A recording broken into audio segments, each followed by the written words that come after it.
La ecología de la libertad. Autoría de Murray Bookchin. Capítulo 3. El surgimiento de la jerarquía. La ruptura de la sociedad urbana del Neolítico temprano marca un punto decisivo en el desarrollo de la humanidad. En la era milenaria que separa a las primeras comunidades horticultoras de las entre comillas altas civilizaciones de la antigüedad, presenciamos el surgimiento de pueblos, ciudades y finalmente imperios. Es decir, un terreno social cualitativamente nuevo en el cual el control colectivo de la producción era suplantado por un control elitista. Las relaciones de parentesco suplantadas por relaciones territoriales y de clase, y las asambleas populares o los consejos de ancianos reemplazadas por burocracias estatales. Este desarrollo tuvo lugar muy disparejamente. Cuando las comunidades agrícolas con establecimiento fijo eran invadidas por nómadas pastoriles, el cambio de estructuras sociales puede haber sido tan explosivo que adquiriera proporciones apocalípticas. Los idiomas, las costumbres y las religiones parecían sustituirse unos a otros con sorprendente rapidez. Las viejas instituciones, tanto terrenales como celestiales, eran reemplazadas por otras nuevas. Pero los cambios, así de apabullantes, eran infrecuentes. Más a menudo el pasado y el presente se veían sutilmente fusionados en una enorme variedad de formas sociales. En tales casos presenciamos una lenta asimilización de formas tradicionales con nuevos fines, un repetido uso de viejas relaciones para objetivos nuevos. En la compleja interpenetración de lo viejo por lo nuevo, pueden haber subsistido formas sociales primitivas a lo largo de todo el periodo post-neolítico. La aldea de campesinos y su bagaje cultural no desaparecieron hasta el surgimiento del capitalismo. Hecho este que será de considerable importancia cuando consideremos el legado de la libertad de la humanidad. En verdad, el cambio más completo tuvo lugar en el aparato físico del individuo. Incluso mientras la diosa madre continuaba ocupando un lugar destacado en la mitología, pero siempre adornada con los rasgos demoníacos exigidos por el patriarcado, las mujeres comenzaron a perder toda paridad con los hombres. Un cambio que ocurrió no solo en su estatus social, sino también en la visión que tenían de sí mismas. Tanto en lo que se refiere al hogar como a la economía, la división social del trabajo fue perdiendo sus tradicionales rasgos igualitarios y adquirió una forma progresivamente jerárquica. Abro un paréntesis para comentar que sobre este punto tenemos 2 audiolibros en este mismo canal que tratan el tema. El uno se llama La creación del patriarcado de Gerda Lerner y el otro se llama Pariremos con placer de Casilda Rodríguez Bustos. Hasta aquí mi paréntesis y prosigo con la lectura. El hombre reclamó la superioridad de su trabajo por sobre el de la mujer. Más tarde el artesano alegó su superioridad sobre el que cultivaba alimentos. Finalmente, el pensador afirmó su soberanía sobre los trabajadores. La jerarquía se estableció no solo objetivamente en el mundo real y cotidiano, sino también subjetivamente en el inconsciente individual. Penetrando prácticamente en todos los campos de la experiencia, terminó por asimilarse a la sintaxis del discurso diario. La diferencia pasó de su tradicional estatus de unidad en la diversidad a un sistema lineal de poderes separados y crecientemente antagónicos. Un sistema convalidado por todos los recursos de la religión, la moralidad y la filosofía. ¿Qué es lo que puede explicar estos vastos cambios en el desarrollo de la humanidad, aparte del impacto meteórico de las grandes invasiones históricas? ¿Fueron acaso sus aspectos más turbios y sangrientos el precio inevitable que debimos pagar por el progreso social? Las posibles respuestas tocan una de las mayores problemáticas sociales de nuestra era, el rol de la carestía, de la razón, del trabajo y de la técnica en arrancar a la humanidad de su, entre comillas, brutal mundo animal, para llevarla a la resplandeciente luz de la, entre comillas, civilización, o en terminología marxista, de un mundo dominado por la necesidad a uno dominado por la libertad. Mi empleo de dominado no debe tomarse a la ligera. Sus implicaciones para la teoría marxista serán examinadas más adelante. Por el momento, básteme anotar que el iluminismo y más aún las ideologías victorianas, las ideologías que Marx compartía en términos generales con los economistas liberales, explicaban el, entre comillas, ascenso del hombre desde la, entre comillas, barbarie del neolítico hasta el capitalismo en formas curiosamente similares. Vale la pena reexaminar estas explicaciones no tanto para refutarlas como para situarlas en una perspectiva más amplia que la que tenía el pensamiento social del siglo XIX.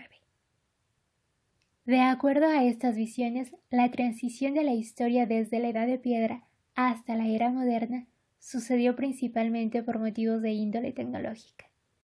Esto es, el desarrollo de avanzadas técnicas agrícolas, excedentes materiales en aumento y el rápido crecimiento de las poblaciones humanas. Sin los incrementos de excedentes materiales y entre comillas recursos laborales que la sociedad del Neolítico hizo posibles, la humanidad no podría haber desarrollado una economía compleja y una estructura política. Debemos el advenimiento de la, entre comillas, civilización a las tempranas artes del cultivo sistemático de alimentos y a herramientas cada vez más sofisticadas, como la rueda, el horno, la fundición y el telar. Todos estos elementos dieron lugar a una progresiva abundancia de alimento, abrigo, cobijo, maquinaria y transporte. Con esta reserva básica de comida y de técnica, la humanidad adquirió tiempo libre suficiente como para alcanzar una penetración de los procesos naturales y establecerse sedentariamente, lo que originó pueblos y ciudades, una agricultura en gran escala, el arado, la tracción animal y por último una rudimentaria tecnología.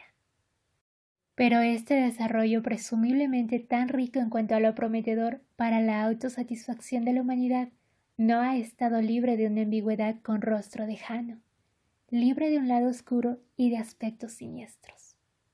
La corriente del progreso humano ha sido dividida. El desarrollo hacia la seguridad material y la complejidad social ha generado fuerzas de contrapunto que dan lugar a una inseguridad material y a un conflicto social exclusivos de la entre comillas civilización. Por un lado, y sin la economía agraria que introdujo el neolítico temprano, la sociedad habría permanecido estancada indefinidamente en una cruda economía de subsistencia, viviendo crónicamente al borde de la supervivencia. La naturaleza, sostenían los teóricos sociales del siglo pasado, es normalmente tacaña, como si fuera una madre mezquina. Decían que ella solo había favorecido a la humanidad en unas pocas regiones del planeta, y rara vez ha sido la generosa alimentadora inventada en otros tiempos por la mentalidad mitopoética. El entre comillas salvaje de la etnografía victoriana siempre debe luchar o combatir, para usar el término de Marx, con ella para perpetuar la vida, que en general es miserable y misericordiosamente breve, tolerable por momentos, pero nunca segura, y solo raramente plena e idílica. El surgimiento de la humanidad desde este restrictivo mundo de la carestía natural ha sido por lo tanto percibido como un problema técnico. Poner las fuerzas de la naturaleza bajo un mandato social, crear e incrementar los excedentes, dividir el trabajo, especialmente separar a la artesanía de la agricultura, y sostener élites urbanas intelectualmente productivas. De esta forma, dado el tiempo libre para pensar y para administrar la sociedad, estas élites pudieron crear la ciencia, ensanchar la esfera del conocimiento humano y sofisticar a la cultura humana, como lo declarara Proudhon, haciéndose eco del espíritu de su momento histórico.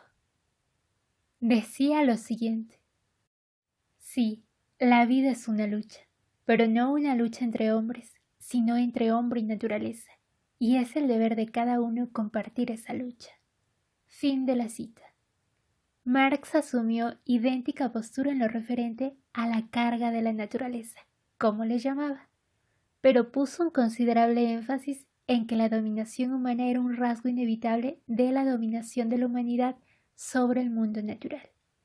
Hasta el desarrollo de la industria moderna, arguyeron Marx y Engels, los nuevos excedentes producidos por las técnicas precapitalistas pueden variar cuantitativamente, pero rara vez son suficientes para proveer abundancia y descanso para más de una afortunada minoría.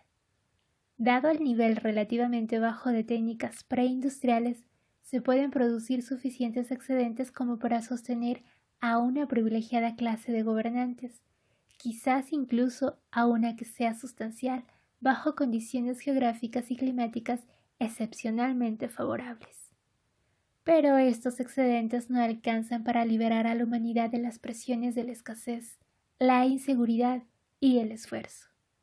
Si estos limitados excedentes fueran repartidos equitativamente entre las multitudes que los producen, surgiría una condición social en la cual la carencia se hace general, como lo observara Marx. Y con la carencia, la lucha por las necesidades resultaría intensificada. Cita de Marx. Una división igualitaria de los excedentes meramente conduciría a una sociedad basada en la igualdad de la pobreza, una igualdad que simplemente perpetuaría las condiciones latentes para la restauración del sistema de clases. En definitiva, la abolición de las clases presupone el desarrollo de las fuerzas productivas, el avance de la tecnología hasta un punto en el que todos puedan estar libres de la carga de la carencia, la inseguridad y el esfuerzo. Mientras los excedentes son solo marginales, el desarrollo social tiene lugar en una zona gris, entre un pasado remoto en el cual la productividad es demasiado baja como para tolerar clases y un futuro distante en el cual ésta es lo suficientemente alta como para abolir un sistema de clases. De aquí surge el otro aspecto del drama de la humanidad, el lado negativo de su desarrollo al que alude el problema social de los teóricos marxistas. El progreso técnico se cobró un precio por los beneficios que le confiere a la humanidad. Para resolver el problema de la escasez natural, el desarrollo de la técnica acarrea la reducción de la humanidad a una fuerza técnica. La gente se vuelve instrumentos de producción, tales como las máquinas y herramientas que fabrica. Están sujetas a las mismas formas de coordinación, racionalización y control que la sociedad trata de imponer sobre la naturaleza y los instrumentos inanimados. El trabajo es el medio con el cual la humanidad forja su autoformación y el objeto de la manipulación social.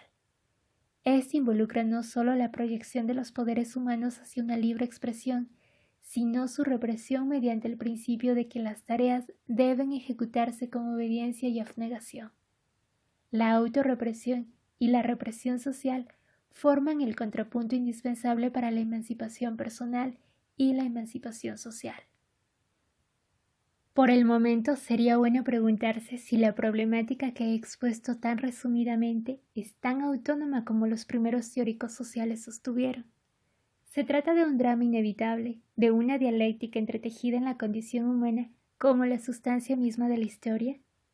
Hay una penalidad incluida en nuestra desvinculación de la naturaleza, en nuestro, entre comillas, ascenso hasta la civilización y en nuestra plena satisfacción, que pueda hacer que el, entre comillas, éxito de este proyecto histórico se vuelva una espantosa burla al permitir la deshumanización de la humanidad y la inmolación de la sociedad.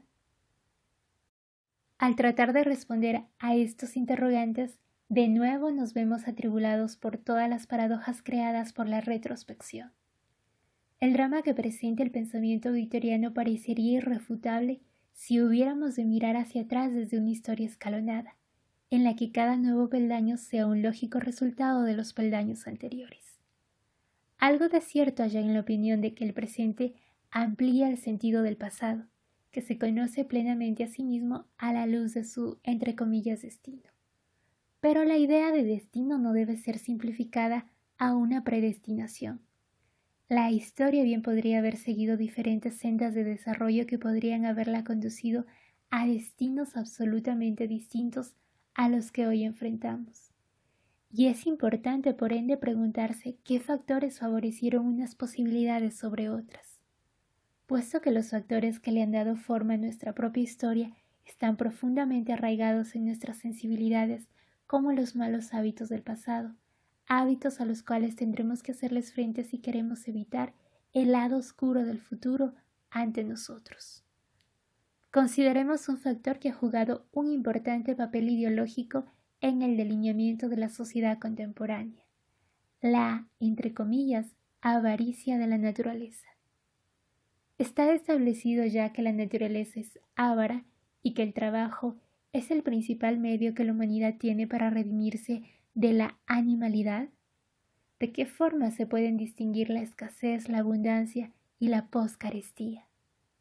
Siguiendo a la ideología victoriana, las sociedades clasistas surgen porque existen suficiente técnica, trabajo y fuerza humana como para que la sociedad pueda saquear eficazmente a la naturaleza y hacer que la explotación sea posible o incluso inevitable. ¿O es que los estratos económicos usurpan los frutos de las técnicas y el trabajo para consolidarse a sí mismos luego en clases gobernantes claramente definidas?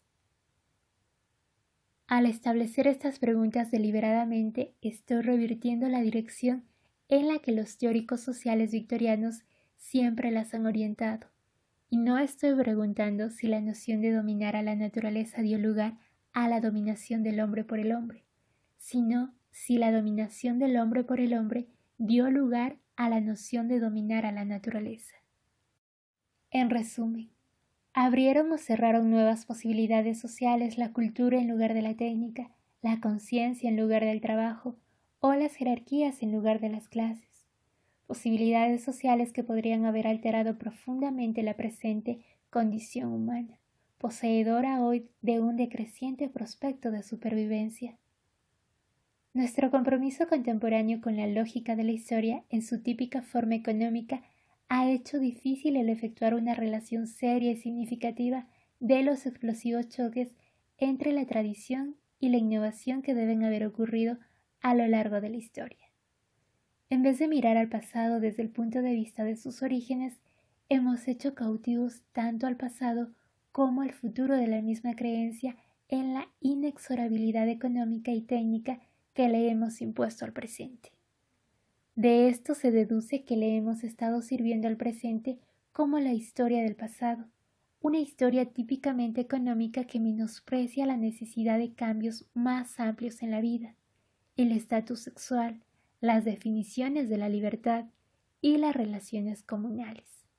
Acordemente, la postura que asumimos con respecto al desarrollo social humano posee una relevancia que va más allá de nuestra conciencia del pasado. Reformulada de un modo más abierto e intelectualmente más amplio, esta nueva postura bien podría otorgarnos una perspectiva que modifique significativamente nuestra imagen de un futuro liberado. Las recientes controversias relativas al significado del concepto de carestía nos muestran lo fácil que podemos caer en una postura histórica convencional. Se ha puesto de moda describir a la carestía simplemente en cuanto a función de las necesidades, por lo que, cuanto menos sean estas, más abundante y generosa se vuelve la naturaleza. En su divina simplicidad, esta contienda remueve la necesidad de efectuar un balance entre las potencialidades humanas para producir una rica tradición literaria, una ciencia, un sentido del lugar y un amplio concepto del compartir por un lado, y los límites de una tradición oral, la magia, una forma nómada de vida y un sentido del pueblo basado en el parentesco, la imponen a estas potencialidades por el otro. En verdad, al poner el acento sobre la afluencia material per se en términos de necesidades y recursos, este acercamiento funcional a la carestía sutilmente se somete a la propia postura económica que se propone corregir. Lo que hace es recrear apenas desde un punto de vista cazador-recolector un cálculo de recursos y necesidades que un punto de vista burgués le impartió a la teoría social durante el siglo pasado. A riesgo de adentrarme en un excurso que podría desafiar la paciencia del lector, me gustaría discutir un poco la cuestión de la carestía en términos generales para luego regresar al tema del surgimiento de la jerarquía. La carestía no es tan solo un fenómeno funcional que puede ser descrito en términos de necesidades o requerimientos. Como es obvio, si los medios de vida no son suficientes, la vida es imposible. Y sin un cierto exceso de estos medios, la vida se rebaja a una cruel lucha por la supervivencia, independientemente del nivel de necesidades. El tiempo para el esparcimiento bajo estas condiciones no es un tiempo libre que fomenta los progresos intelectuales. El tiempo de una comunidad al borde de la supervivencia es un tiempo de sufrimientos, un tiempo en el que el hambre es un medio persistente en toda la comunidad, un tiempo en el que la disminución del hambre es la constante preocupación de la comunidad. Se hace clara aquí la urgencia de un equilibrio entre una suficiencia de los medios de vida, una relativa libertad del tiempo para satisfacer las propias ambiciones y, por último, un grado de autoconciencia, complementariedad y reciprocidad. Para definir la carestía deben ser introducidos no solo los dictados funcionales de las necesidades y los requerimientos, sino también una concepción de los seres humanos como algo más que animales pensantes, para usar la expresión de Paul Scherper. Estas distinciones llevan a un segundo y quizás más complejo problema. La carestía puede no solo perjudicar a la supervivencia humana, sino también impedir la actualización de las potencialidades humanas. Por lo tanto, puede ser definida tanto por su impacto biológico como por sus consecuencias culturales. Hay un momento en el que la sociedad comienza a intervenir en la formación de necesidades para producir un tipo especial de carestía. Una carestía socialmente inducida que expresa contradicciones sociales. Permítaseme hacer notar que no me estoy refiriendo en este caso a requerimientos más nuevos o más exóticos que el desarrollo social puede transformar en necesidades. Una sociedad que ha ensanchado los objetivos culturales de la vida humana puede generar carestía material incluso cuando existen las condiciones técnicas para lograr la superfluosidad de los medios de vida. La carestía no es tan solo una cuestión de cantidad o de clase, también puede ser una objetivación socialmente contradictoria de la necesidad en cuanto tal. Así como el capitalismo lleva a la producción por la producción en sí, también lleva al consumo por el consumo en sí. La gran máxima burguesa, crecer o morirse, tiene su contraparte en comprar o morirse. Y así como la producción de comodidades ya no se relaciona con su función como valores de uso, como objetos de verdadera utilidad, así los requerimientos ya no se relacionan con el sentido que la humanidad pueda tener de sus necesidades reales. Tanto las comodidades como las necesidades adquieren una ciega vida propia, asumen una forma fetichizada, una dimensión irracional que parece determinar el destino de la gente que las produce y las consume. La famosa noción de Marx, la fetichización de las comodidades, encuentra su paralelo en una fetichización de las necesidades.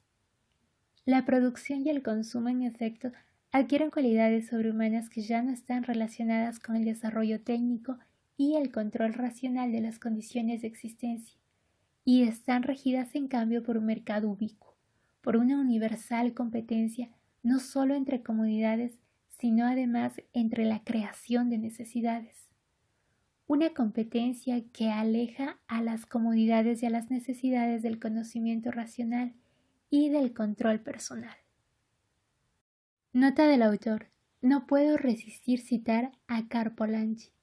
Decía, el acto racional en cuanto tal es la relación de fines con medios. La racionalidad económica, específicamente, asume que los medios son escasos. Pero la sociedad humana involucra más que eso. ¿Cuál sería el fin del hombre y cómo debería elegir él sus medios? El racionalismo económico, en un sentido estricto, no tiene respuesta alguna a estas preguntas, puesto que éstas implican motivaciones y valoraciones de un orden moral y práctico que escapan a la lógicamente irresistible, pero por otra parte vacía, exhortación a ser un orden, entre comillas, económico. Ver Karl-Polanyi en El sustento del hombre, 1977, página 13. Fin de la nota del autor. Las necesidades en efecto se convierten en una fuerza de producción, no en una fuerza subjetiva. Se enceguecen tal como se enceguece la producción de comodidades, dirigidas por fuerzas exteriores al sujeto, existen fuera de su control, como la producción de las propias comodidades que se supone deben satisfacer. Esta autonomía de las necesidades, como ya veremos, se desarrolla a costa de la autonomía del sujeto. Esto revela una grieta fatal en la propia subjetividad, en la autonomía y espontaneidad del individuo para controlar las condiciones de su vida. Acabar con la fetichización de las necesidades es recuperar la libertad de elección, lo cual está ligado a la libertad del sí para elegir. Las palabras libertad y elección deben ser subrayadas. Ellas coexisten y están vinculadas al ideal del individuo autónomo, solo posible en una sociedad libre. Aunque una comunidad cazadora-recolectora puede estar exenta de las necesidades que hoy nos acosan, tiene todavía que responder a imperativos muy estrictos. La libertad que posee no es el producto de la elección, sino de los limitados medios de vida. Lo que la hace entre comillas libre son sus mismas limitaciones, no un conocimiento expansivo del mundo material. En una sociedad verdaderamente libre, sin embargo, las necesidades se formarían mediante la conciencia y la elección, no simplemente por el entorno o el instrumental disponible. La riqueza de una sociedad libre se transformaría en una abundancia de cosas a una abundancia de cultura y creatividad individual. De aquí que los requerimientos no dependerían solamente del desarrollo tecnológico, sino además del contexto cultural en que se forman. La, entre comillas, avaricia de la naturaleza y el nivel de desarrollo de la tecnología serían importantes, pero solo como factores secundarios a la hora de definir a la carestía y a la necesidad. Los problemas relativos a estas últimas, en suma, deben ser vistos como un problema de selectividad, de elección. Un mundo en el que las necesidades compiten con las necesidades, tal como las comodidades compiten con las comodidades, es un mundo de consumo ilimitado. Este mundo de necesidades ilimitadas ha sido desarrollado por el intenso aparataje de la publicidad, los medios masivos y la grotesca trivialización de la vida diaria con su firme desvinculación entre el individuo y la historia. Si bien la elección supone una suficiencia de medios de vida, no implica en cambio la existencia de una inadvertida abundancia de bienes que asfixia la capacidad del individuo para elegir racionalmente valores de uso, para definir sus necesidades en términos de criterios cualitativos, ecológicos, humanísticos y de hecho filosóficos. La elección racional supone no solo una suficiencia de los medios de vida, con un mínimo de trabajo para conseguirla, ante todo presupone una sociedad racional. La libertad de la carestía o de la poscarestía debe ser vista a esta luz si es que ha de atribuírsele un sentido liberatorio. El concepto en sí presupone que los individuos tienen la posibilidad material de elegir lo que necesitan, no solo una suficiencia de bienes asequibles de entre los cuales elegir, sino una transformación del trabajo, tanto cualitativa como cuantitativamente. Pero ninguno de estos logros es adecuado a la idea de la poscarestía si el individuo no tiene la autonomía, la profundidad moral y la sabiduría para elegir racionalmente. El consumismo y la mera abundancia son insensatos. La elección está viciada por la asociación de necesidades con el consumo por el consumo mismo, con el empleo de la propaganda y los medios masivos de comunicación para hacer que la adquisición de bienes sea un imperativo, con el fin de la que, entre comillas, llamada necesidad, devenga irracional. El individuo cuyas necesidades son racionales alcanza una personalidad autónoma. Diríamos, en palabras de Marx, que así como el trabajo define la identidad del sujeto y le otorga habilidad para transformar o alterar la realidad, las necesidades también definen la racionalidad del sujeto y le otorga habilidad para transformar y alterar los bienes producidos por el trabajo. En ambos casos, el sujeto está obligado a formarse juicios, que reflejan su grado de racionalidad o irracionalidad, el grado en que es libre y autónomo o dominado por las fuerzas que escapan a su control. La poscarestía presupone lo primero, el consumismo lo segundo. Si el objetivo del capitalismo o el socialismo es incrementar las necesidades, el objetivo del anarquismo es incrementar la elección. Por mucho que el consumidor crea que está eligiendo libremente, es heterónomo y está regido por una necesidad inducida. El sujeto libre, en cambio, es autónomo y satisface espontáneamente sus requerimientos racionalmente concebidos. En resumen, la verdadera historia de las necesidades no está escrita en términos de la disminución o la expansión de las necesidades. Más bien, es en la elección de necesidades como una función del desarrollo libre y espontáneo del sujeto que éstas se vuelven cualitativas y racionales. Las necesidades son inseparables de la subjetividad del entre comillas necesitado y del contexto en el cual se ha formado su personalidad. La autonomía dada a los valores de uso en la formación de necesidades deja afuera a la calidad personal, los poderes humanos y la coherencia intelectual del que no los usa. No es que la productividad industrial cree valores de uso mutilados, sino que la irracionalidad social crea usuarios mutilados. La carestía no significa lo mismo cuando es aplicada a un entre comillas salvaje, un campesino, un esclavo, un siervo, un artesano o un proletario, así como no significa lo mismo cuando es aplicada a un jefe, un señor, un amo, un noble o un comerciante. Las necesidades materiales de un entre comillas salvaje, un campesino, un esclavo, un siervo, un artesano y un proletario no son tan distintas unas de otras, pero las diferencias más importantes derivan del hecho de que sus definiciones individuales de carestía han cambiado significativamente como resultado de las diferencias entre las necesidades. A menudo las necesidades de estas clases oprimidas son generadas por su contraparte, la clase gobernante. La historia del pan en la antropología de las necesidades, por ejemplo, es una metáfora del grado al cual los gustos asociados con la gentileza, no con el bienestar y la supervivencia, se vuelven necesidades de los oprimidos tan urgentes como los propios medios de subsistencia. Similarmente, el ascético rechazo que los oprimidos hacen de las necesidades de sus gobernantes ha funcionado como agente compensador, al impartirles a los oprimidos una altanera sensación de superioridad moral y cultural por sobre sus superiores.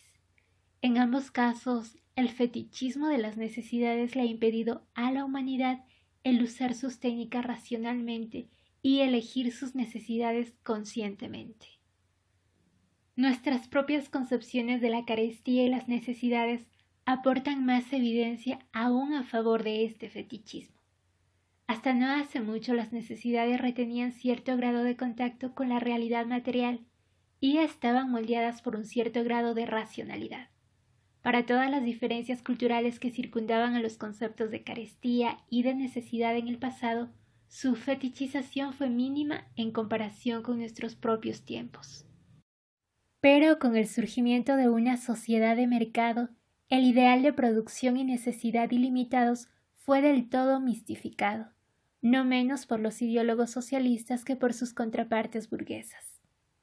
Las restricciones que los teóricos sociales griegos como Aristóteles intentaron hacerle al mercado fueron completamente disueltas, y los objetos o los valores de uso comenzaron a infiltrarse en los sublimes objetivos que la sociedad había elaborado desde los días en que éstos fueron concebidos en la polis. Los ideales del pasado, en efecto, habían quedado tan hechizados por las cosas que pronto se convirtieron ellos también en cosas. El honor hoy en día es más importante como un título que como un sentido de la probidad moral. La personalidad es así la suma de las posesiones y los bienes antes que una autoconciencia y un autocultivo. Esta lista podría continuar infinitamente. Habiendo demolido todos los límites éticos y morales que alguna vez la contenían, la sociedad de mercado ha demolido casi toda relación histórica entre la naturaleza, la técnica y el bienestar material. La, entre comillas, avaricia de la naturaleza ya no es más un factor para explicar la carestía, ni la carestía es concebida ya como una función del desarrollo técnico que explica la creación o la satisfacción de las necesidades. Tanto la cultura como las técnicas del capitalismo moderno se han unido para producir crisis no de carestía, sino de abundancia, o al menos la expectación de la abundancia. La sociedad occidental puede aceptar la realidad de las crisis económicas, la inflación y el desempleo. Y la credulidad popular no ha desterrado el mito de una naturaleza, entre comillas, tacaña, que se va quedando sin materias primas y recursos energéticos.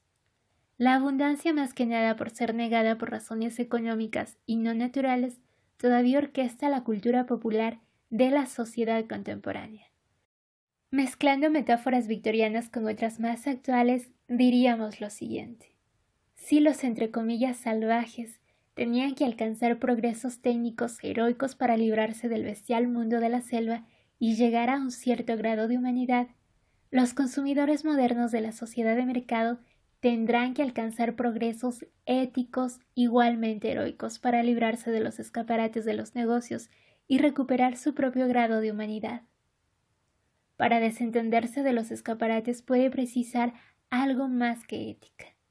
Bien podrían precisar una abundancia de bienes tan inmensa que el fetichismo de las necesidades tendría que ser disipado en sus propios términos. De aquí que los límites éticos tan significativos desde los tiempos helénicos resulten hoy inadecuados. Hemos llegado a un punto en el que la capacidad para seleccionar las necesidades que supuestamente la libertad de la carestía material había de crear ha sido subvertida por una sensibilidad puramente ansiosa. La sociedad bien puede tener que ser excesivamente liberada si quiere recuperar su capacidad de elegir. Hablar de apetito, entre comillas, insaciable de la sociedad, como nuestros expertos son proclives a hacer, es justamente lo que el consumidor moderno no está preparado para escuchar. Y empobrecer a la sociedad con limitaciones restrictivas, alteraciones económicas y privaciones materiales solo contribuirá a que la mistificación de las necesidades sea transportada a un etos más siniestro, la mistificación de la carestía. Este etos marca los primeros peldaños hacia el ecofascismo, ya cristalizado en la ética del bote salvavidas y en una nueva imaginería burguesa llamada supervivencialismo. Si términos tales como el de carestía y necesidad son tan condicionales, una vez que la humanidad se ha asegurado la supervivencia y el bienestar material, ¿por qué la historia traicionó los ideales humanistas que había creado en el pasado, especialmente cuando una distribución equitativa de recursos podría haberlos hecho accesibles? En el umbral de la historia, tal como lo señalan los textos antiguos, se desarrollaba una tendencia inercial en la que el arribo de unos pocos a un estado superior se concedía con una degradación de muchos a un estado inferior. Las creencias de la Mesopotamia y el Egipto y posteriormente los escritos de Platón y Aristóteles no dejan duda de que la precondición para el surgimiento de los, entre comillas, grandes hombres no solo radicaba en una suficiencia material, sino también en una inferioridad cultural. Poder, personalidad e inmortalidad social están implicados en la falta de poder, la despersonalización y a menudo el genocidio. Grande y pequeño nunca han sido diferencias de tamaño en términos sociales, sino diferencias de contraste tales como necesidades y lujos o carestía y seguridad. Incluso para alguien tan perceptivo como Aristóteles, las grandezas de los helenos eran una compensación natural por las deficiencias de los bárbaros. Esta idea tan apremiante en todas las relaciones entre gobernante y gobernado a menudo favorece la entrega por sobre la riqueza personal, la generosidad por sobre la adquisición, la dureza por sobre el confort y la abnegación por sobre el lujo. Son los primeros factores y no los segundos los que elevan a los, entre comillas, bien nacidos por encima de los, entre comillas, mal nacidos. Mucho de lo que pasa por ser lujuria en el mundo precapitalista no era sino una exhibición de poder antes que de placer. La represión ha sido comúnmente la afirmación de la autoridad, no de la explotación, y mal interpretamos la historia cuando creemos que solo interesaba obtener trabajo y no obediencia. De hecho, las clases gobernantes del pasado han tratado a sus gobernados como niños, no como trabajadores. Pero, ¿cómo es que estos valores jerárquicos se cristalizaron a partir de las comunidades igualitarias que he descrito hasta ahora? ¿Qué factor social les dio entidad antes de que surgieran los estados y las clases y les dieron un poder casi incuestionable? Ignorar los incrementos de la productividad y la población del neolítico temprano sería tan simplista como creer que ellos solos fueron el factor determinante que trastocó los valores complementarios de las primeras sociedades en los valores egocéntricos de las sociedades posteriores. Excedentes crecientes y la energía humana son un hecho demasiado trascendente como para ser ignorado al explicar el movimiento histórico de la humanidad. Pero aquí, una vez más nos encontramos con una paradoja que revierte la interpretación convencional que se les ha dado a los excedentes de bienes y de trabajo en la producción de la, entre comillas, civilización. Los pobladores del Neolítico eran más una especie de Homo collectivicus que de Homo economicus que somos hoy en día. Su visión social estaba moldeada por el usufructo y el mínimo irreductible, no por ansias de adquisición o rivalidad. Si se los arrojara en el avaro y atomizado mundo del capitalismo, se horrorizarían al ver las relaciones impersonales y el tenaz egoísmo de la sociedad burguesa. Por esto, los problemas psicológicos, institucionales y culturales que estos pobladores deben haber tenido que enfrentar a raíz de los nuevos excedentes deben haber sido formidables. ¿Cómo disponer de estos nuevos excedentes sin transgredir las normas de usufructo, complementariedad y mínimo irreductible? ¿Cómo podían preservar la armonía y la unidad de la comunidad con nuevas posibilidades de riqueza? Responder estas preguntas desde los modelos sociales actuales hubiera sido imposible, porque tales modelos aún no habían sido ideados. Se adoptaron otros modelos, con frecuencia del todo distintos a los nuestros, mayormente la desacumulación en vez de la acumulación, de lo cual las ceremonias de los indios de la costa noreste son un ejemplo extremo. Incluso si miramos más allá de la vida tribal hacia sociedades más organizadas políticamente, presenciamos una orgía de construcciones funerarias y pródigos edificios públicos, de lo cual las pirámides de Egipto y los zigurats de la Mesopotamia son ejemplos extremos de otro tipo. A despecho de las teorías convencionales basadas en el análisis de clases, el liderazgo se apoyaba menos en la propietariedad, las posesiones personales, la riqueza y la adquisición, en suma en los sujetos que confieren poder, que lo que se apoyaba en el valor simbólico del estatus, la representación comunal, la autoridad religiosa y la desacumulación de bienes que la aldea neolítica había santificado. Por ende, las premisas morales de la temprana aldea neolítica no fueron descartadas del todo hasta un milenio más tarde, con el surgimiento del capitalismo. Fueron, eso sí, manipuladas, modificadas y grotescamente distorsionadas. Más persistieron como un incubo dentro del nuevo orden de relaciones, una amenazadora fuerza del pasado siempre acechando a la sociedad como el recuerdo de una edad de oro. Es difícil comprender cómo es que las nociones de carestía, excedentes emergentes, avances técnicos y valores autoritarios pudieron haber contribuido a la formación de clases y del Estado, a pesar de los problemas de distribución de los excedentes creados por estas sociedades igualitarias. La resistencia de la aldea neolítica a formas sociales como la clase, la propiedad privada e incluso el patriarcado bien puede haber excedido a las dificultades que el capitalismo de mercado libre encontró al disolver la resistencia de la sociedad agraria inglesa en pos de una economía de mercado, al decir de Karl Polanyi. Así como debemos mirar hacia el mundo medieval para dar con el germen del espíritu burgués que habría de acabar con la sociedad feudal, debemos mirar hacia la comunidad primordial para dar con las estructuras embrionales que transformaron la sociedad orgánica en una sociedad clasista. Estas estructuras deben ser consideradas más importantes que las clases.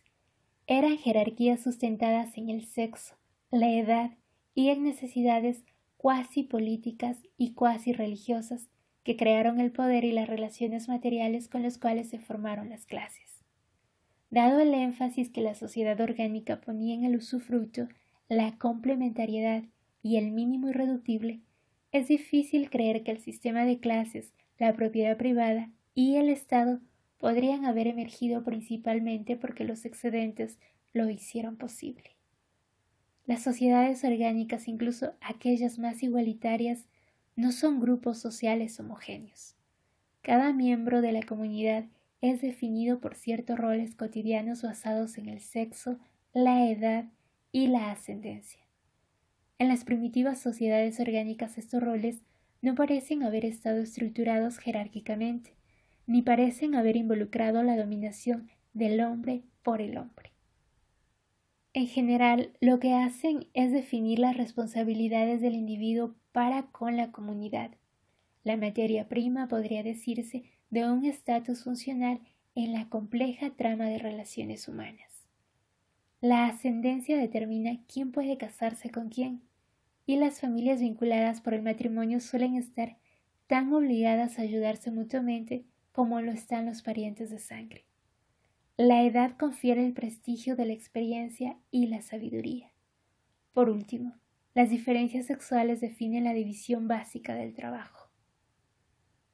Inclusive, antes de que los excedentes materiales comenzaran a crecer significativamente, los roles de cada individuo empezaron a cambiar de relaciones igualitarias a élites basadas cada vez más en sistemas de mandato y obediencia.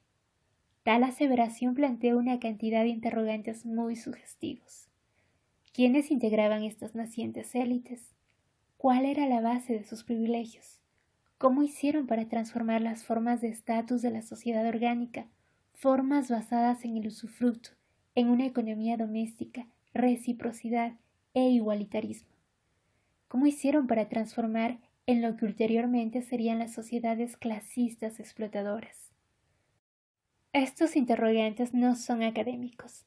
Están ligados a ideas con gran carga emotiva que todavía acechan en el inconsciente de la humanidad, especialmente la idea de la influencia de los factores biológicos como el sexo, la edad o la ascendencia, sobre las relaciones sociales. A menos que estas ideas sean examinadas cuidadosamente y lo verdadero sea separado de lo falso, es probable que debamos arrastrar un legado de dominación en cualquier futuro social que nos aguarde. De los tres roles citados, los relacionados con el sexo y con la edad son los más importantes, y de algún modo se entrelazan en el desarrollo de las jerarquías que precedieron a las clases sociales y a la explotación económica. A fin de ser claros, sin embargo, debemos analizarlos separadamente. Discutir si es cierto que la socialización de individuos en roles sexuales está basada en factores biológicos sería volver sobre lo obvio. Las diferencias físicas entre hombres y mujeres nítidamente producen diferentes capacidades vinculadas con el sexo, al menos en sociedades materialmente no desarrolladas. Pero la naturaleza de estas capacidades y el grado en que se reflejan en el estatus de las mujeres en las comunidades prealfabetizadas son tópicos que han sido tan distorsionados por los prejuicios culturales que rara vez son examinados adecuadamente por la antropología. Melvin Jacobs acierta al advertirnos lo siguiente. Los antropólogos euroamericanos enfrentan un problema al examinar sus proyecciones de ideas y sentimientos propios sobre el estatus de las mujeres dentro de otro sistema sociocultural. Para ser concreto, los juicios que los antropólogos establecen sobre el estatus del sexo femenino, cuando tales antropólogos provienen de la civilización occidental, cuyas mujeres han ocupado un estatus bajo a lo largo de toda la era cristiana, son acreedores de sospechas si no se han sustentado en comentarios personales de los nativos y no se han comprobado en las conductas. Y esta es una investigación que no puede llevarse a cabo en 1 o 2 días. Tales investigaciones tienen todavía que ser completadas en lo que se refiere a la mayoría de las culturas, a pesar de las generaciones de la antropología moderna que han polemizado agudamente. El hecho es que los prejuicios del varón hacia la mujer influyen en cualquier investigación hecha hasta el momento sobre este irritante tema. Aun cuando lo nieguen, los hombres, incluyendo a la primera generación de antropólogos, tienden a creer que las mujeres son físicamente débiles y que dependen necesariamente de los hombres para la subsistencia. En momentos más imaginativos consideran a las mujeres emocionalmente frágiles y carentes de nacimiento, de capacidad para el pensamiento abstracto. Fin de la cita. Nota del autor. Lo profundo de las ideas anteriormente expuestas están enraizadas en la mente varonil y se manifiestan al examinar las actitudes de los radicales varones, muchos de los cuales alzaron honestamente la bandera de la emancipación femenina como una cuestión social básica. Pero, por ejemplo, Marx, en respuesta a una de sus hijas, destacó que lo que le gustaba de las mujeres era la debilidad. Robert Briffault, un antropólogo marxista de los 20 cuyo libro Las Madres era, a pesar de sus deficiencias, una monumental crítica a los prejuicios sobre las mujeres y sus contribuciones históricas, opinaba, sin embargo, que las mujeres son constitutivamente deficientes en las cualidades que hacen al intelecto masculino. Una cita sobre lo que decía: la inteligencia femenina difiere de la masculina en su tipo. La primera es concreta, no abstracta, particularizadora, no generalizadora. Los dones intelectuales críticos, analíticos y creativos están menos desarrollados en las mujeres que en los hombres. Fin de la cita. Estas ideas no tienen sustento en una investigación desinteresada. Si bien las mujeres por lo normal son más débiles y más bajas físicamente que los hombres del mismo grupo étnico, el término más débil es relativo a las diferencias musculares entre hombres y mujeres, no a las tareas de subsistencia que el mundo natural impone a la humanidad. A pesar de lo que asegura el prejuicio masculino, las mujeres que se han abocado al trabajo duro durante la mayor parte de sus vidas pueden igualar a los hombres, tal como lo revelan muchos informes antropológicos sobre las comunidades prealfabetizadas. Sin duda pueden aprender a cazar tan bien como los hombres si se presenta la oportunidad, y de hecho suelen atrapar pequeños animales como parte de sus recolecciones de alimentos. En muchas culturas las mujeres no solo recolectan el alimento vegetal para la comunidad, sino que además suelen ocuparse de la pesca. Si la vivienda de la familia es pequeña, son ellas quienes la construyen, no los hombres. Las mujeres muestran poseer la misma resistencia que los hombres al recorrer grandes distancias y acostumbran a llevar cargas iguales o más pesadas. Cuando las mujeres no han sido relegadas a una abyecta pasividad, su fortaleza emocional y su conducta madura a menudo hacen que los hombres parezcan niños mimados. Y en lo que se refiere a su capacidad para el pensamiento abstracto, las mujeres probablemente contribuyeron con un gran número de pensadoras religiosas a la prehistoria de la humanidad, tal como lo atestigua el amplio predominio de hechiceras y profetisas entre los celtas y los escandinavos. Tampoco deberíamos olvidar aquí que los mensajes del oráculo de Delfos, sobre los cuales se basaban los líderes de la antigua Grecia, eran emitidos por sacerdotisas. Si eran sacerdotes los que luego interpretaban estos mensajes críticos, esto bien puede haber sido una modificación patriarcal de una práctica más arcaica, cuando profetisas y diosas matriarcales entre comillas, ocupaban una eminente posición religiosa en la sociedad orgánica. Lo mismo podría argumentarse en contra de las limitaciones, entre comillas innatas, que los hombres con tanta frecuencia les atribuyen a las mujeres. En lo que se refiere a sus primitivos estatus, Un cuidadoso examen de las comunidades recolectoras y de las cazadoras muestra que las mujeres gozaban de un nivel de paridad más alto con los hombres de lo que podríamos llegar a creer.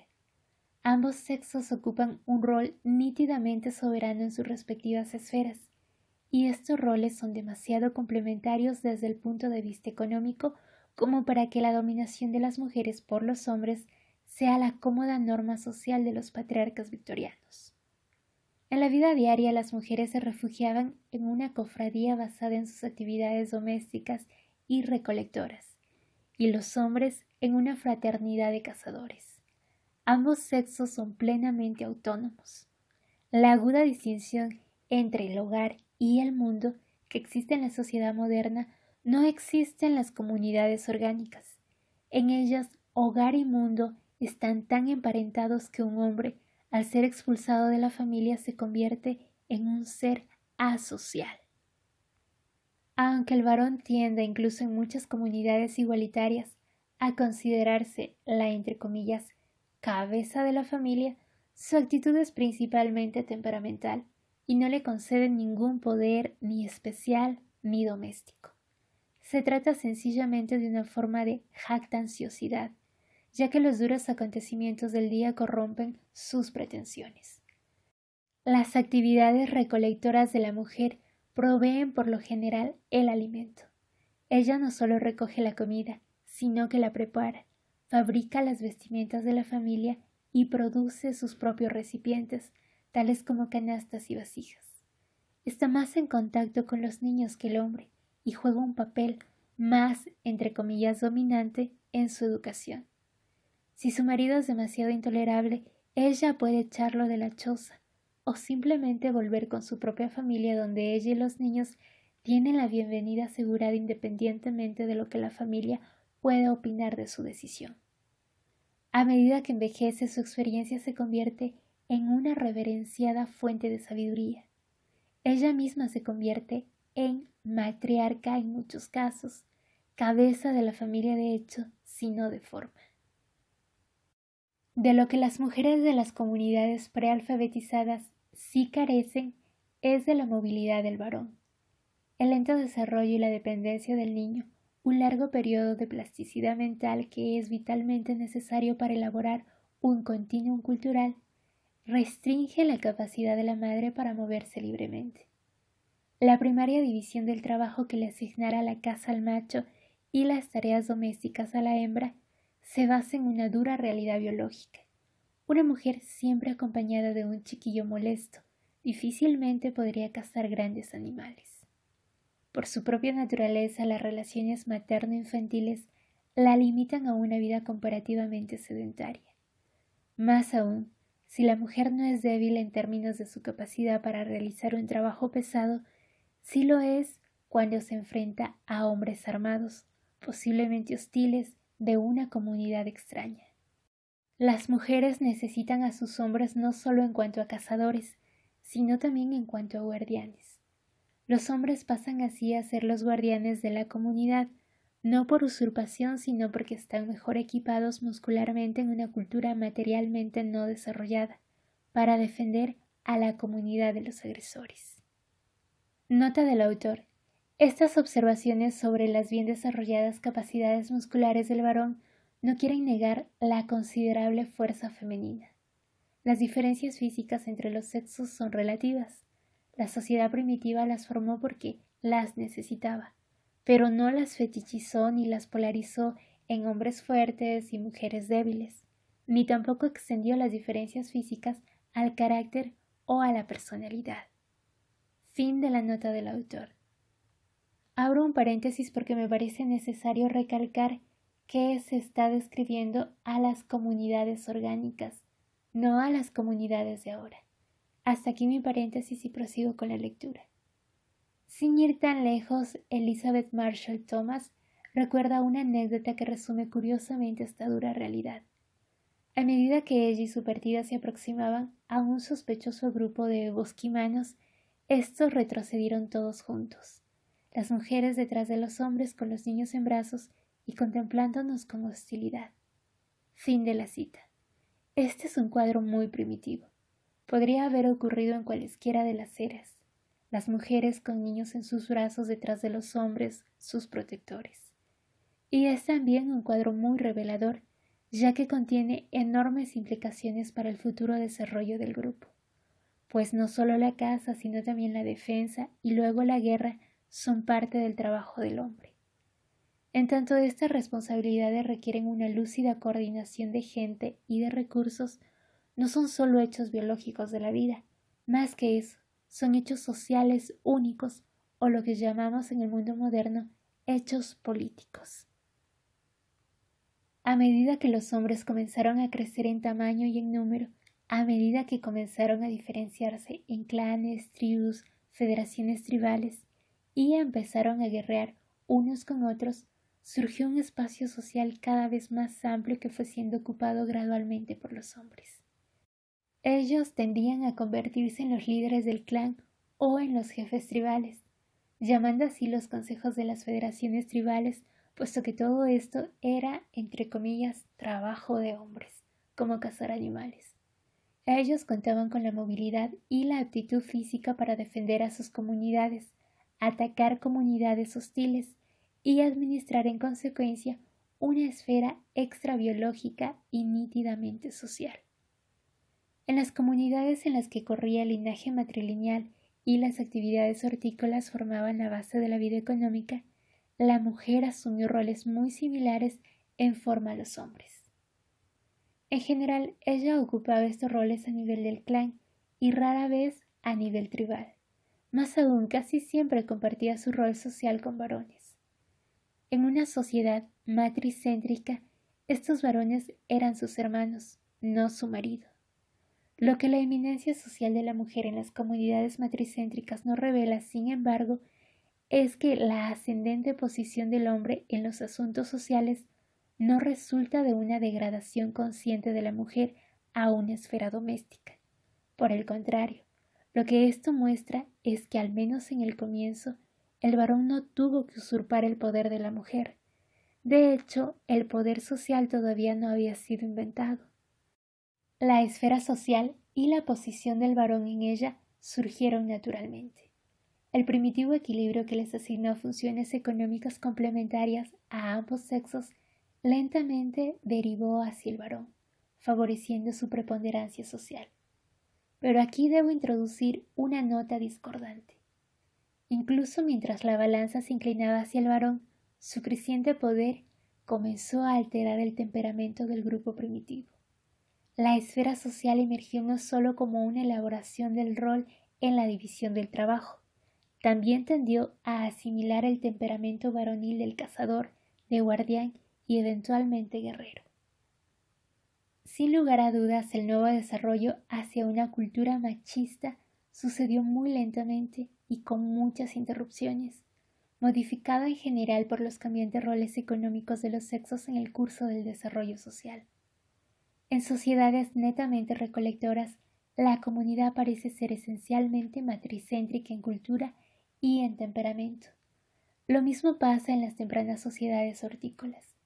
Por otro lado, en sociedades predominantemente cazadoras y pastoriles, parecen predominar una cultura y un temperamento patricéntricos. No obstante, en este oscuro terreno de la prehistoria se percibe una lenta cristalización de normas sociales con orientación varonil, incluso antes de que surjan jerarquías elaboradas de explotación económica. Con el ascenso de las ciudades, la matriz biológica de la vida social se ve casi completamente hecha a pedazos. Los lazos de parentesco son reemplazados por lazos civiles, el entorno natural por uno hecho por el hombre, la esfera doméstica por una esfera política. No solo la patricentricidad, sino el patriarcado, para el cual no hay un análogo femenino en las comunidades orgánicas, se imponen por cuenta propia. Nota del autor. Debo reiterar aquí que un matriarcado que implica la dominación de los hombres por las mujeres nunca existió en el mundo primitivo, simplemente porque no existió la dominación en sí.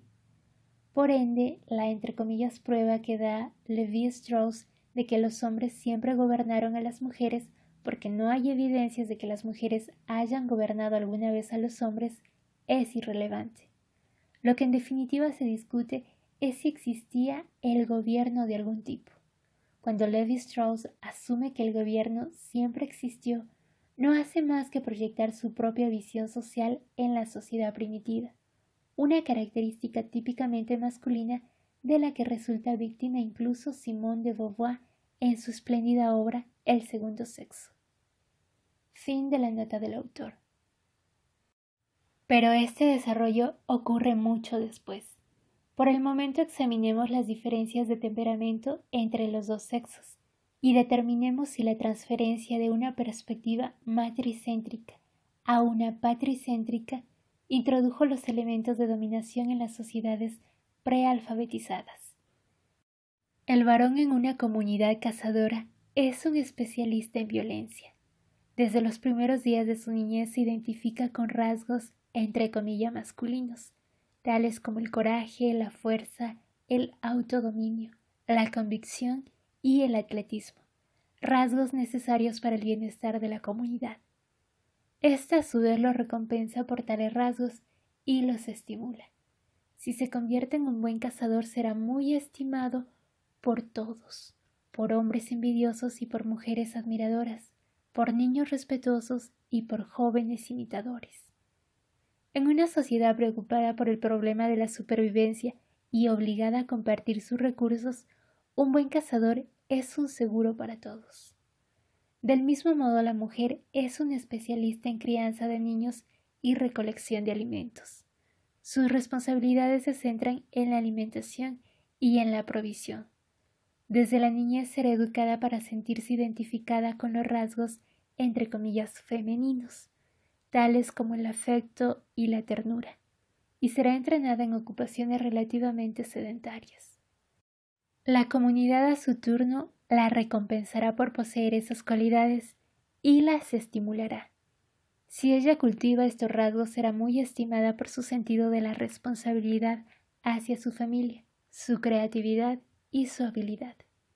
En una sociedad matricéntrica, tales rasgos se verán elevados a la categoría de preceptos sociales que bien podrían ser descritos como el temperamento de la comunidad. Este temperamento todavía puede ser rastreado en muchas aldeas indias y asiáticas que practican la horticultura, incluso si el sistema de parentesco es el patrilineal. Igualmente, en una sociedad patricéntrica, los rasgos, entre comillas, masculinos serán elevados a los preceptos del temperamento de una comunidad, aunque raras veces coexistan con sistemas matrilineales de parentesco. No hay una razón intrínseca por la que una comunidad patricéntrica, solo porque posee un temperamento, entre comillas, masculino, deba ser jerárquica o deba someter a las mujeres. Los roles económicos de los dos sexos son aún complementarios. Sin el apoyo que los sexos se dan uno a otro, la comunidad se desintegraría. Más aún, ambos sexos todavía gozan de una absoluta autonomía en sus respectivas esferas. Al proyectar nuestras propias actitudes sociales sobre la sociedad prealfabetizada, solemos no darnos cuenta de cuán lejos está una primordial comunidad doméstica de una sociedad política moderna. Más adelante, al examinar la mitología primitiva, mostraré que en el mundo primitivo el concepto del poder todavía es muy amorfo e indiferenciado. En la medida en que la creciente esfera civil es una extensión pragmática del rol masculino en la división del trabajo, es eso y nada más que eso. Incluso cuando dicha esfera se está expandiendo, aún está enclavada en la vida doméstica, y en este sentido enclaustrada por él. De aquí el luminoso poder que rodea a la mujer en las sociedades primordiales más patricéntricas. Solo cuando la vida social experimenta una diferenciación jerárquica y se presenta como un campo separado, hallamos un conflicto entre la esfera doméstica y la civil. Un conflicto que extiende la jerarquía hasta la vida doméstica y resulta no solo en el sojuzgamiento de la mujer, sino en su degradación. En ese momento los rasgos netamente, entre comillas, femeninos que la sociedad primordial valora como un bien del que depende la subsistencia, se hunden hasta el nivel de la subordinación social. La capacidad alimentadora de la madre se ve degradada a una subordinación social y su ternura a la obediencia. Los rasgos, entre comillas, masculinos del hombre también se transforman. Su coraje se torna agresividad, su fuerza es usada para dominar, su autodominio se transforma en egotismo, su convicción pasa a ser razón represiva. Su atleticidad se aplica progresivamente a las artes de la guerra y el pillaje. Hasta que estas transformaciones ocurren, sin embargo, es importante conocer las materias primas con las que la sociedad jerárquica habrá de construir su edificio moral y social. La violación de la sociedad orgánica está latente dentro de la sociedad misma. La primaria unidad de la comunidad primitiva, tanto interna como en relación a la naturaleza, es debilitada por la elaboración de la vida social de la comunidad, es decir, su diferenciación ecológica.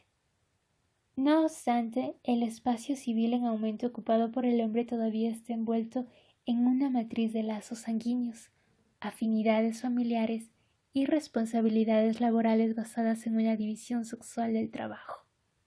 La unidad entre humano y entre la humanidad y la naturaleza no será rota hasta que surjan intereses nítidamente sociales que choquen con esta matriz y conviertan a las debilidades de la sociedad orgánica, quizás a las tensiones crecientes, en fracturas manifiestas.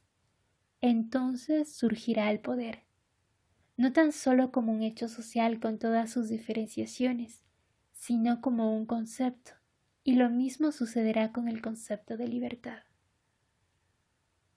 Para dar con el que quizás sea el grupo primario que más que cualquier otro grupo de las comunidades prealfabetizadas separa las líneas de ascendencia y la división del trabajo, debemos pensar en el grupo organizado según la edad, particularmente en los ancianos de la comunidad.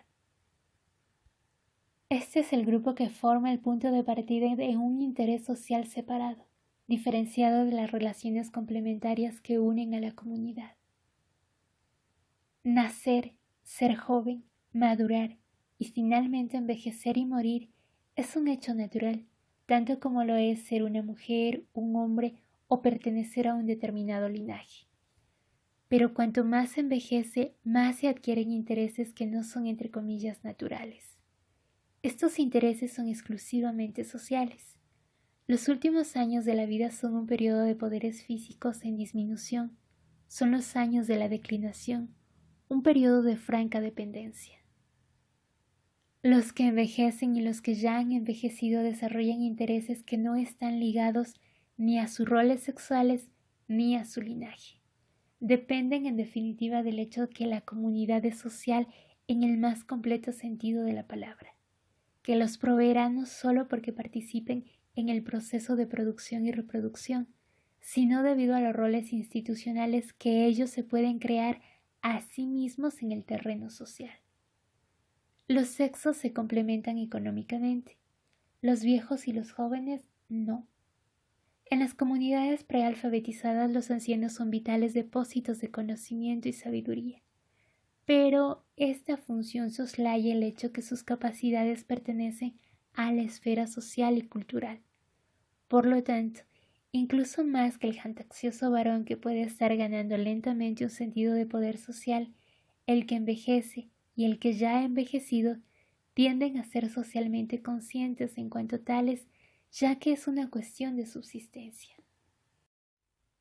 Ellos comparten un interés independientemente de su sexo y linaje. Llevan las de ganar con la institucionalización de la sociedad y el surgimiento de la jerarquía, puesto que es en este dominio y como resultado de este proceso que pueden retener ciertos poderes que les son negados por debilidad física e inestabilidad. Su necesidad de poder social y de poder social jerárquico es una función generada por la pérdida de poder biológico. La esfera social es el único dominio en el que este poder puede ser creado y concomitantemente la única esfera que puede atenuar su vulnerabilidad hacia las fuerzas naturales. Así ellos son los arquitectos por excelencia de la vida social, del poder social y de su institucionalización jerárquica. Los ancianos también pueden desempeñar muchas funciones que relevan a los adultos jóvenes de ciertas responsabilidades. Las ancianas pueden cuidar a los niños y asumir tareas sedentarias productivas que de otro modo serían desempeñadas por sus hijas. Asimismo, los ancianos pueden fabricar armas y enseñarles a sus hijos y nietos a usarlas más eficazmente. Pero estas labores, si bien aligeran las cargas de los jóvenes, no hacen que los ancianos sean indispensables para la comunidad. Y en un mundo que a menudo es cruel e inseguro, un mundo regido por la necesidad natural, los ancianos son los miembros más deleznables de la comunidad. Bajo condiciones de escasez de comida y peligro de vida, ellos son los primeros en ser descartados. La literatura antropológica está repleta de ejemplos en los cuales los ancianos son asesinados o expulsados durante periodos de hambre, una práctica que de episódica se vuelve acostumbrada en el caso de las comunidades que dejan morir a los viejos cada vez que se levanta el campamento. De este modo, las vidas de los ancianos siempre están oscurecidas por la inseguridad. La ambigüedad que gira en torno a la visión que el mundo primitivo tenía de la naturaleza, una visión cambiante que mezcla la reverencia o la adaptación ecológica con el miedo, se acentúa entre los ancianos con un poco de odio, ya que, en lo que se refiere al mundo, ellos tienen más que temer de la naturaleza que los jóvenes. Las ambigüedades de los ancianos para con la naturaleza dio lugar más tarde al modo de razón represora propio de la, entre comillas, civilización occidental. Esta racionalidad explotadora enfrenta a la sociedad civil contra la doméstica e impulsa a las élites sociales a una búsqueda de la dominación que, en un contexto social posterior, transforma a la inseguridad en egotismo y una manía por el poder, o sea, el principio social devenido por su propia dialéctica interna al principio asocial. Aquí también están las semillas del odio hacia Eros y el cuerpo, un odio a su vez que conforma la matriz de la agresión deliberada y el tanático deseo de muerte. Inicialmente, el medio por el cual los ancianos crean un poco de poder propio es el control del proceso de socialización. Los padres les enseñan a sus hijos el arte de conseguir alimento y las madres a sus hijas. Los adultos por su lado consultan a sus padres por casi todo mínimo detalle de la vida diaria, desde lo pragmático hasta lo ritual. En una sociedad prealfabetizada, el mayor compendio de sabiduría radica en las cabezas de los más viejos. No importa lo mucho que a este saber se le ofrezca de amor y preocupación, no siempre es desinteresado del todo. Suele estar influenciado incluso inconscientemente por un cierto grado de astucia y egoísmo.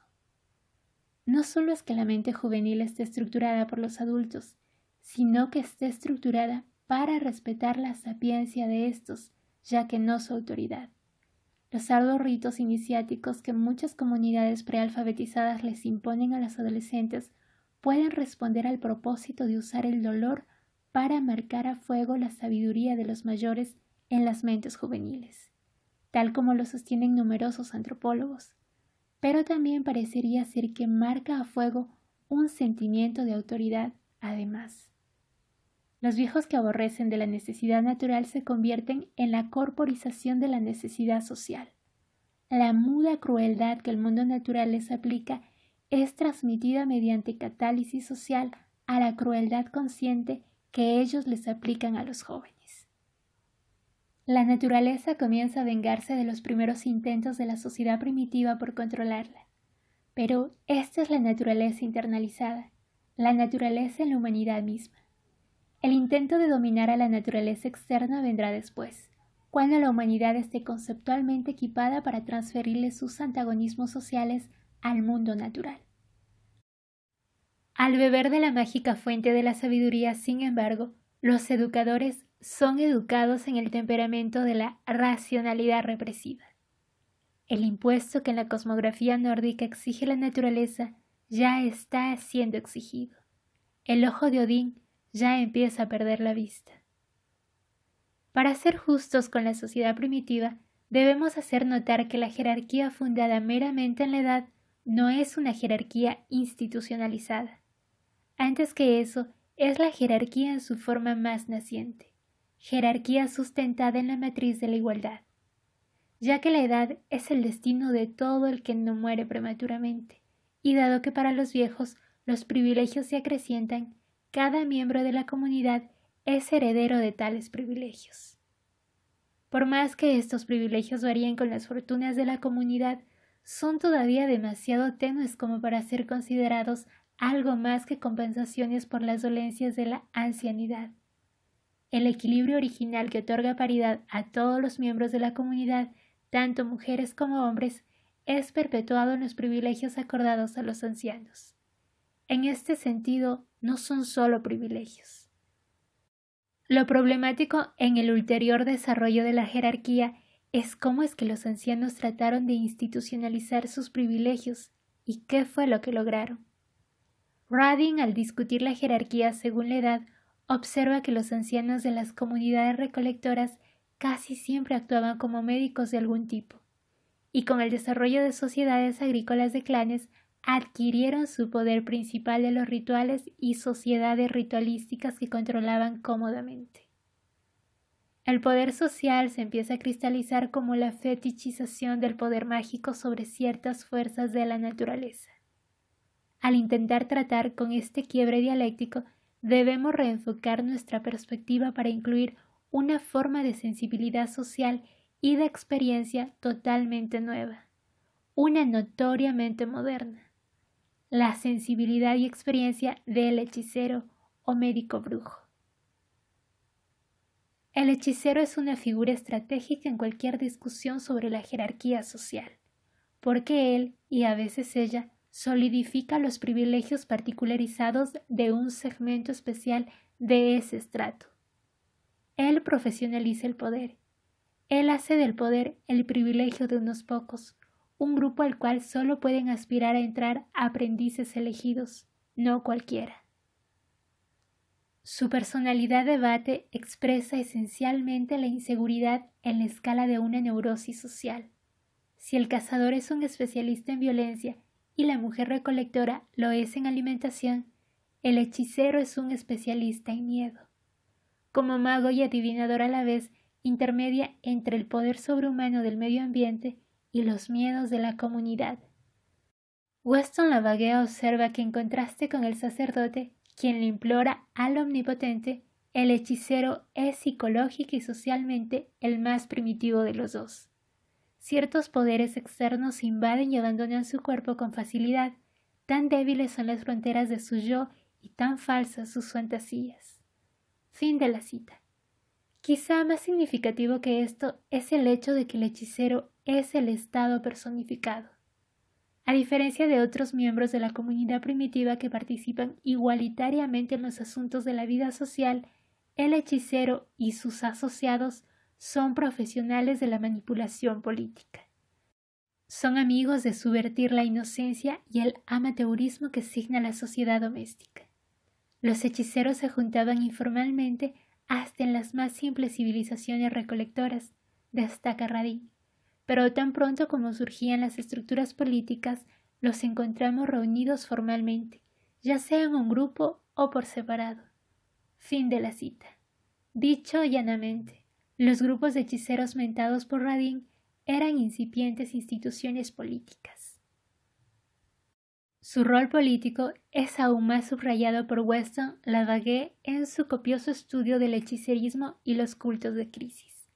En él escribe: cada grupo cultural es incipientemente una entidad autónoma, una sociedad cerrada, una unidad política, y por consecuencia cada iglesia es un estado potencial. Lo político ha sido curiosamente omitido en la mayoría de los estudios sobre la hechicería. Tanto los hechiceros americanos como los siberianos solían ser líderes y además protectores de sus grupos. Y los hechiceros mesías sudamericanos normalmente combinaban el poder mágico y el político sobre los hombres y el cosmos. Paul Rox ha estudiado el poder igualmente sobre los elementos y los sucesos políticos entre los hechiceros del Gengis Khan, y Renda Nevesky y Wolkowitz ha demostrado que el oráculo o adivinación ceremonial del Tíbet es un trance profético de un carácter claramente hechicero. Los antiguos chinos eran hechiceros políticos también. Es claro que el hechicero asiático y el americano tienen las mismas raíces tradicionales, y su aspecto intrínsecamente político reaparece fuertemente en los mesiánicos profetas danzantes del norte de América y en los reyes divinos y los líderes hechiceros de Sudamérica. Fin de la cita. Páginas más adelante, Lavague presenta datos similares para casi todas las regiones del planeta y casi todas las civilizaciones antiguas, incluyendo la grecorromana. Pero la situación del hechicero en la sociedad primitiva es notablemente insegura. Si bien suele ser altamente recompensado por sus servicios, puede llegar a ser atacado encarnecidamente, hasta asesinado si falla. Por ello siempre debe buscar aliados y, más que nada, estimular la creación de centros de poder mutuamente benéficos para él y la comunidad. En calidad de pensador cuasi religioso, de cosmólogo primitivo, él crea literalmente el mito ideológico que cristaliza al poder incipiente en poder real. Puede hacer esto de acuerdo con los ancianos, reforzando su autoridad sobre los jóvenes, o con los guerreros más jóvenes, pero también más prominentes, que tienden a formar sociedades militares propias. De ellos, a su vez, él recibe el apoyo que tanto precisa para atenuar las graves consecuencias que pueden ocasionar sus fracasos.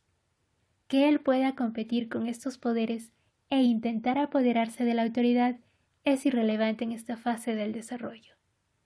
El punto central es que el hechicero es el demiurgo de las instituciones políticas. No solo valida la autoridad de los ancianos con una aura mágico-política, sino que en su necesidad de poder político tiende a acrecentar el temperamento, entre comillas, masculino de una comunidad patricéntrica. Exagera los elementos violentos y agresivos de ese temperamento, alimentándolos con un soporte místico y un poder sobrenatural. La dominación, la jerarquía y la subordinación de la mujer al hombre ahora comienzan a surgir, pero es difícil delinear en este desarrollo el surgimiento de clases económicas organizadas y la explotación sistemática de un estrato social sometido. Los jóvenes sin duda se ubican bajo el dominio de una gerontocracia de clan o de tribu. Los ancianos, los hechiceros y los jefes guerreros a su vez adquieren privilegios sociales exclusivos. Pero los preceptos primordiales del usufructo, complementariedad y mínimo irreductible están tan enraizados en la sociedad que la economía de este mundo primitivo se revela como sorprendentemente impermeable a estos cambios sociopolíticos. La mayoría de las tribus aborígenes, observa Radin, no poseían un agrupamiento de individuos basado en verdaderas distinciones de clase. Fin de la cita. Y luego agrega: no pocos de ellos tenían esclavos, pero mientras que las vidas de estos eran inseguras debido a que no tenían estatus, nunca estaban sistemáticamente forzados o a hacer un trabajo servil o a ser considerados como una clase inferior y degradada en nuestro sentido de la palabra. Fin de la cita. También habían hombres ricos, pero como lo observa Manik Nash, en las economías primitivas y rurales, los mecanismos de nivelación juegan un papel crucial en inhibir al acrecentamiento de ciertos individuos o de grupos especiales. Fin de la cita. Estos mecanismos de nivelación asumen varias formas: préstamos forzados a parientes o corresidentes, una gran fiesta después de un éxito económico, una competencia de desembolsos como la ceremonia de los indios de la costa noreste en las que se destruyen cantidades de bienes valiosos, los gravámenes rituales sobre las jerarquías civiles y religiosas de Mesoamérica, o los regalos de caballos y bienes de los indios de los llanos. La mayoría de las economías de pequeña escala tienen una forma de dispersar la riqueza para evitar la reinversión en avances técnicos, y esto impide la cristalización de clases económicas. Fin de la cita. De hecho, la riqueza independiente, el más preciado de los objetivos personales de la sociedad burguesa, tiende a ser sospechosa en las sociedades prealfabetizadas. A menudo es tomado como prueba de que el individuo rico es un brujo que ha adquirido sus riquezas por un siniestro pacto con fuerzas demoníacas.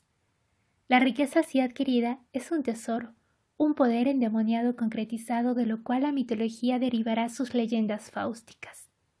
La misma independencia de esta riqueza, su libertad de todo control social, implica una ruptura con la más básica de todas las reglas primordiales, las obligaciones mutuas impuestas por los lazos sanguíneos. La preponderancia del sistema de linajes, distinto del sistema territorial de la civilización, entre comillas civilización, implica que la comunidad consiste en parientes, aun si existen jerarquías o diferencias de estatus. Su riqueza, como lo observa Patrick Malloy, debe ser usada para reforzar o expandir las relaciones sociales, no para debilitarlas. La riqueza solo puede adquirirse dentro de los parámetros del sistema de linajes y se filtra en la comunidad mediante los mecanismos de nivelación. Como lo observa astutamente Malloy, el más rico de la comunidad frecuentemente será el peor, ya que ha regalado toda su riqueza material. Tiene la obligación específica de dar regalos cuando son requeridos, ocuparse de las dotes y de otras importantes funciones críticas para la supervivencia de la comunidad. Fin de la cita. Así, la naturaleza mantiene ligada a la sociedad con el pacto de sangre. Dicho pacto no solo valida el parentesco como la base de la vida social primitiva, sino también a su compleja trama de derechos y obligaciones. Antes de que la jerarquía y la dominación puedan consolidarse en clases sociales y explotación económica, antes de que la reciprocidad pueda dar lugar al libre intercambio de comodidades, antes de que el usufructo pueda ser reemplazado por la propiedad privada y el mínimo irreductible por el trabajo, antes de que este inmenso complejo se disuelva y sea sustituido por uno de clase, intercambio y propiedad, el pacto de sangre y todos sus poderes deben ser rotos. La jerarquía y la dominación permanecen cautivas del pacto de sangre hasta que se puede establecer un campo social enteramente nuevo, que apoya las relaciones de clase y la sistemática explotación del hombre por el hombre.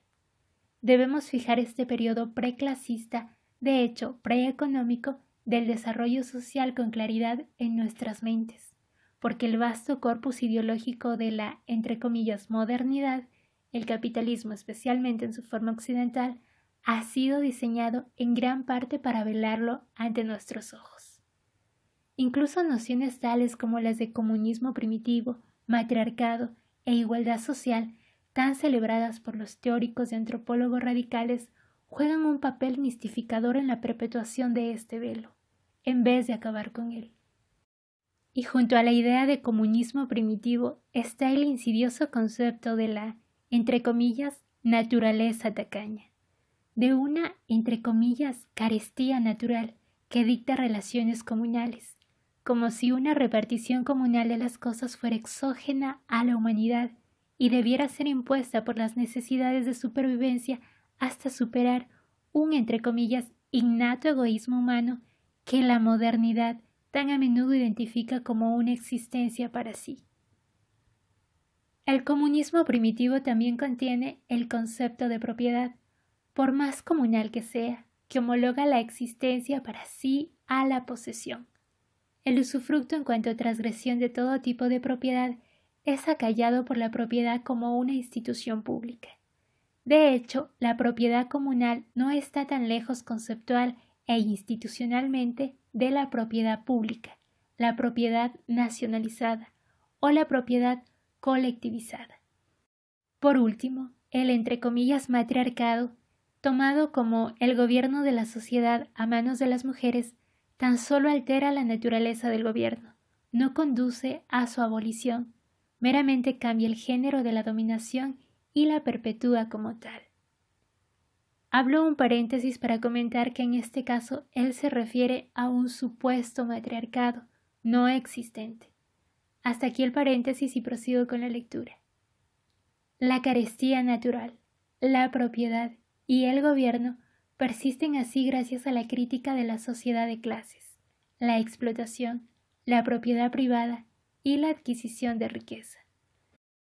Al velar el pacto de sangre que restringe el desarrollo de la jerarquía y la dominación en sociedades de clases, explotación económica y propiedad, la crítica de clases tan solo reemplaza las restricciones del parentesco por las restricciones de la economía en vez de trascenderlas a ambas hacia una libertad más amplia. Reconstituye el derecho burgués al dejar a la propiedad a salvo del usufructo, al gobierno a salvo de relaciones no jerárquicas y a la carestía a salvo de una abundancia de la cual se puede derivar una selectividad ética de necesidades. El sustrato más crítico del usufructo, la reciprocidad y el mínimo irreductible, es tapado por una crítica menos fundamental, la crítica de la propiedad privada, de la injusticia en la distribución de los medios de vida y de un injusto pago del trabajo. La propia crítica de la justicia de Marx en sus observaciones sobre el programa de Gotha siguen siendo una de las contribuciones más importantes que hizo a la teoría social radical, pero sus limitaciones económicas son evidentes en el tenor de la obra considerada íntegramente. Estas limitaciones adquieren un carácter casi rígido en el centralismo europeo de su visión de la historia, particularmente revelado en el énfasis que pone en el progresivo rol del capitalismo y sus duras metáforas para el mundo no capitalista. Es verdad, como lo subrayó Marx, que el progreso humano, después de dominar a los resultados de la época burguesa, el mercado del mundo y los modernos poderes de producción, al ponerlos bajo el control común de los pueblos más avanzados, especialmente los europeos, dejará de parecerse a ese horrible ídolo pagano que no bebía sino de las calaveras de los muertos. Abro paréntesis para comentar que la pregunta nace con las mismas palabras que Marx expresó. Hasta aquí el paréntesis y prosigo con la lectura. Estas observaciones revelan una lamentable arrogancia victoriana y omiten claramente la vital prehistoria que el mundo no occidental había elaborado en miles de años de desarrollo. Es importante recordar que la sociedad de clases no es una creación de toda la humanidad. En su forma más cruda es el, entre comillas, logro de esa proporción numéricamente pequeña de pueblos, entre comillas, avanzados que estaban confinados en Europa. Por lejos, la gran masa de seres humanos que ocupaban el planeta antes de la era de la exploración habían desarrollado alternativas propias al capitalismo e incluso a la sociedad de clases. No tenemos ningún derecho a considerar las sociedades detenidas en el tiempo que aguardaban la suave caricia de la, entre comillas, civilización y la llegada de la cruz. El hecho de que sus formas sociales, tecnologías, obras culturales y valores hayan sido degradados a meras antropologías antes que a historias por derecho propio es prueba del atavismo intelectual que lo ve todo en sus propios términos. Lo que tan arrogantemente llamamos el estancamiento de muchas sociedades no europeas bien puede haber sido una elaboración diferente y muy enriquecedora de ciertos patrones culturales que eran ética y moralmente incompatibles con el dinamismo predatorio que los europeos consideran progreso e historia. Pensar que estas sociedades se estancaron solo porque elaboraron cualidades y valores que los europeos habían de sacrificar por la cantidad y la adquisición egoísta nos dice más acerca de las concepciones de la historia y la moralidad de los europeos que de las concepciones de la vida social de los no europeos. Solo ahora, después de que nuestros ídolos paganos, entre comillas va lo de ídolos paganos, tales como la ingeniería nuclear, la guerra bacteriológica y la cultura de masas, nos han humillado lo suficiente, podemos empezar a ver que las culturas no europeas pueden haber seguido complejas sendas sociales, a menudo más elegantes y comprensibles que las nuestras. Nuestras pretensiones de alcanzar una hegemonía cultural mundial por derecho de conquista han vuelto como un boomerang en nuestra contra.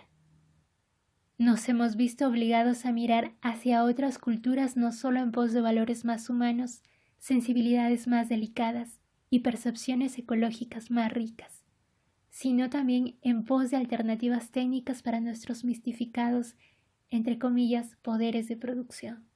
Poderes que ya han comenzado a írsenos de las manos y amenazar la integridad de la vida sobre el planeta. Pero hasta hace poco nuestro sistema de dominación preponderante no solo nos cegaba ante la historia total de nuestro propio desarrollo social, también obstaculizaba una clara comprensión de los desarrollos sociales alternativos, algunos mucho mejores que el nuestro, otros igual de malos, pero rara vez peor. Si estos desarrollos han de proveernos con sendas éticas y técnicas alternativas que conduzcan hacia un futuro mejor, primero debemos reexaminar el vasto legado de la dominación que hasta ahora nos ha bloqueado la vista.